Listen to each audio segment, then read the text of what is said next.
would literally never lose an election. And, there's persecution going on. And especially, I don't know if you've heard, with Catholics. I don't know what's going on with Catholics. Why are they after Catholics? But the Catholics are being persecuted.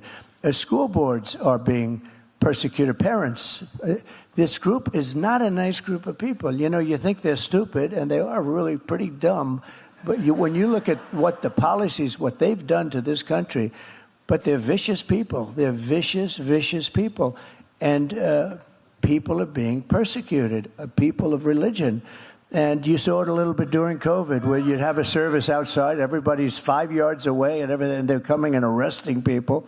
It's very bad. But I think you're going to see a big change. I think you're going to see it now.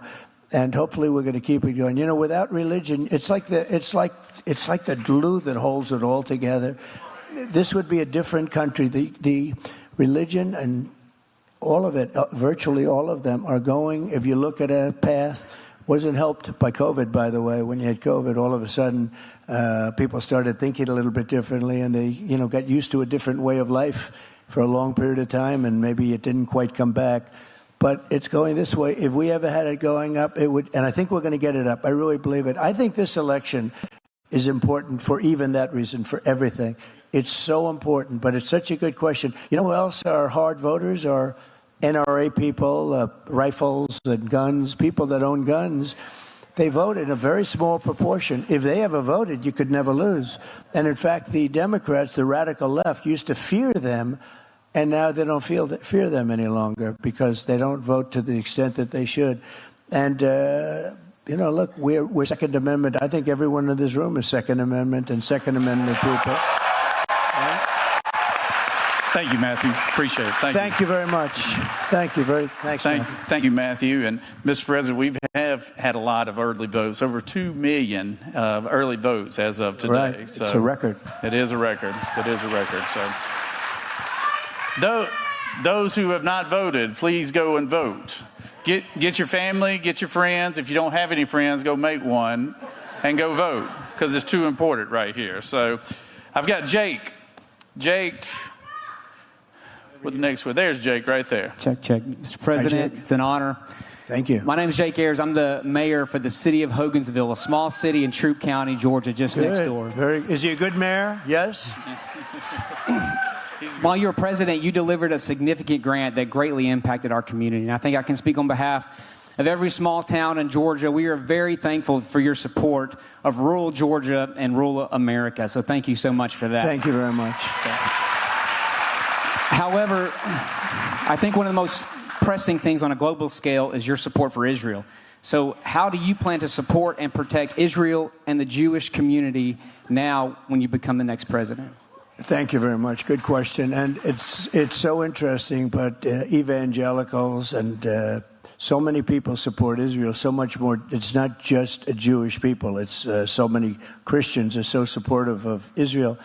And, they say, and I would agree with this 100%, nobody's done what I've done for Israel. We, as you know, Jerusalem is the capital of Israel. We even built the embassy by moving the embassy. That became somewhat automatic. Golan Heights gave them jurisdiction, and we gave Golan Heights, which was a big thing. We did the Abraham Accords, which was a very, very big thing. They were trying to get it for 72 years or something, and I got it for them. We've done a lot. And the single biggest thing I did was, you want to know, is get out of the Iran nuclear deal. The Iran nuclear deal was a disaster. And unfortunately, Biden and Kamala, nobody knows her as Harris. Do you ever do? I talk about it all the time. You say Harris. Everyone says, who is that? The vice president. Can you believe she's the vice president? She came in last. He picked her. She came in last, and now she's running. Think of it just for a second, Mr. Mayor, because I'm going to get right back to Israel, because there was one other thing, and that was the Abraham Accords. That was one of the most incredible things of all. We would have had peace in the Middle East, and we still will. We'll fill that out. We'll get them all in. We have the 4, but we'll fill it out.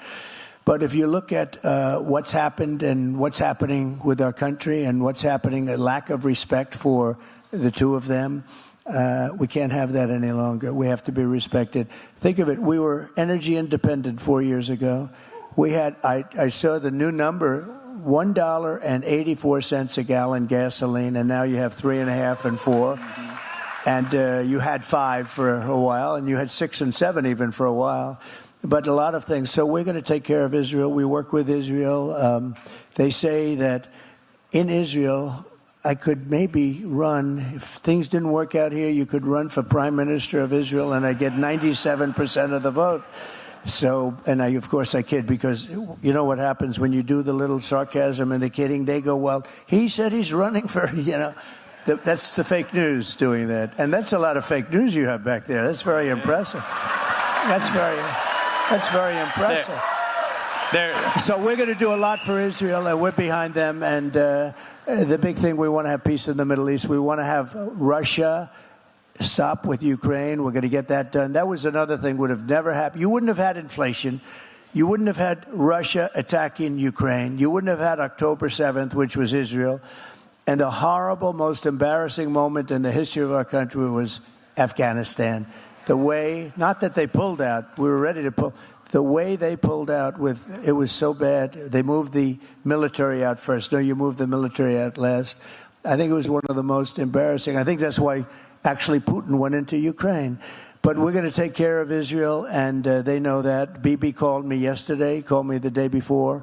We have a very good relationship. And I have to say fortunately, they didn't listen to Biden, because if they listened to Biden, they'd right now be waiting for a bomb to drop on them. And they did their own work. They did not listen. They couldn't listen because what he was asking. In fact, just the other day, they said to him, are you okay with what they're doing? Well, I don't want them to attack the nuclear, and I don't want them to attack the oil. I said, really? That's sort of the opposite. If you go and take the exact opposite for 40 years of Biden's foreign policy, you would be one of the greatest. Just take the opposite, you'd be one of the greatest in the history of foreign policy.